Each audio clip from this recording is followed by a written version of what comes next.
अरे राजेश, क्या आपने अपने ईपीएफ खाते में जमा राशि की जांच की? नहीं, ये ईपीएफ क्या है? क्या आप मुझे समझाने की मदद कर सकती हैं? साल 1952 में भारत सरकार ने सामाजिक सुरक्षा देने वाली भविष्य निधि योजना की शुरुआत इस उद्देश्य से की थी कि संगठित क्षेत्र में काम करने वाले लोग नौकरी से रिटायर होने के बाद भी आर्थिक रूप से सुरक्षित रहते हुए खुशहाल जिंदगी जी सकें। इस योजना को लागू करने के लिए एक कानून बनाया गया जिसका नाम है कर्मचारी भविष्य निधि और विविध प्रावधान अधिनियम 1952। ये कानून कर्मचारियों के अधिकारों की रक्षा करने के साथ ही इसका उल्लंघन करने वाले नियोक्ता के खिलाफ कार्रवाई भी करता है। जम्मू कश्मीर और लद्दाख समेत पूरे देश में यह कानून समान रूप से लागू है। आइए जानते हैं इस अधिनियम के तहत आखिर वे 3 कौन सी योजनाएं हैं जिनसे आपको लाभ मिलता है और रिटायर होने के बाद भी आप आर्थिक रूप से मजबूत बने रहते हैं। पहली योजना है कर्मचारी भविष्य निधि योजना यानी ईपीएफ।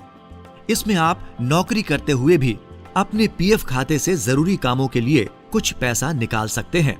मान लो कि आपको बेटी की शादी करनी है या फिर घर में कोई गंभीर रूप से बीमार है, तो उसके इलाज के लिए अपने खाते से कुछ पैसा निकालकर अपनी जरूरत पूरी कर सकते हैं। रिटायर होने के बाद तो आपके खाते में जमा सारा पैसा मिलेगा ही।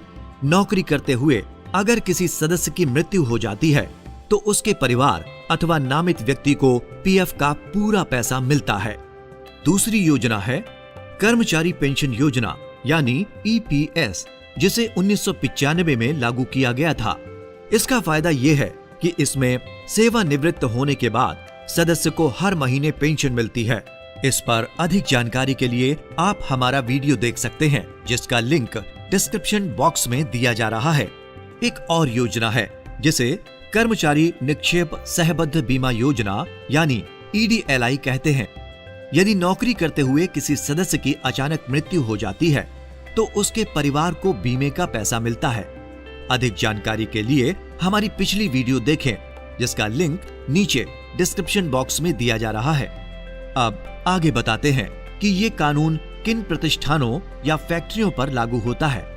ऐसे सभी संस्थानों को अपने यहाँ इसे लागू करना अनिवार्य है जहाँ 20 या उससे ज्यादा लोग काम करते हैं। ये उन सभी संस्थानों पर भी लागू होता है जिन्हें केंद्र सरकार आधिकारिक राज्यपत्र यानी गजट में अधिसूचित करती है। आपकी जानकारी के लिए बता दें कि सिनेमा उद्योग के लिए ये कानून थोड़ा अलग है। वहाँ किसी प्रोडक्शन कंपनी या सिनेमा घर में अगर 5 लोग भी काम करते हैं तो उस संस्थान को भी अपने यहाँ इस योजना को लागू करना होता है। जिस संस्थान में 20 से कम लोग काम करते हैं तो वहाँ ये कानून लागू नहीं होगा। लेकिन कोई नियोक्ता अगर चाहे तो वो अपनी इच्छा से इस योजना को लागू कर सकता है, पर इसके लिए नियोक्ता और वहाँ के बहुमत कर्मचारियों का सहमत होना जरूरी है। सहमति होने पर नियोक्ता को ईपीएफओ में ऑनलाइन रजिस्ट्रेशन करवाना होगा। उसके बाद वहाँ के कर्मचारियों को पीएफ का लाभ मिलने लगेगा। ये अधिनियम ऐसी किसी भी संस्था पर लागू नहीं होता है जो सहकारी समिति अधिनियम 1912 के अंतर्गत रजिस्टर्ड है और जहाँ 50 से कम व्यक्ति काम करते हैं। इसके अलावा केंद्र या राज्य सरकार के उन संस्थानों पर भी लागू नहीं होता है जिसके कर्मचारी सरकार द्वारा बनाई गई किसी भी योजना या नियम के अनुसार पीएफ के हिस्सेदार हैं या फिर वृद्धावस्था की पेंशन पाने के हकदार हैं। सभी नियोक्ता यह ध्यान रखें कि कानून स्वतः लागू होता है। यह आवश्यक नहीं है कि कोई एजेंसी आपको अनुपालन के लिए निर्देशित करे।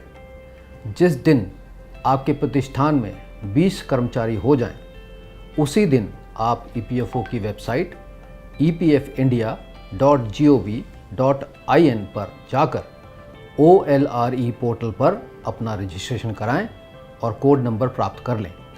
इस रजिस्ट्रेशन के बाद आप नियम अनुसार अपने कर्मचारियों का पीएफ जमा कराना सुनिश्चित करें।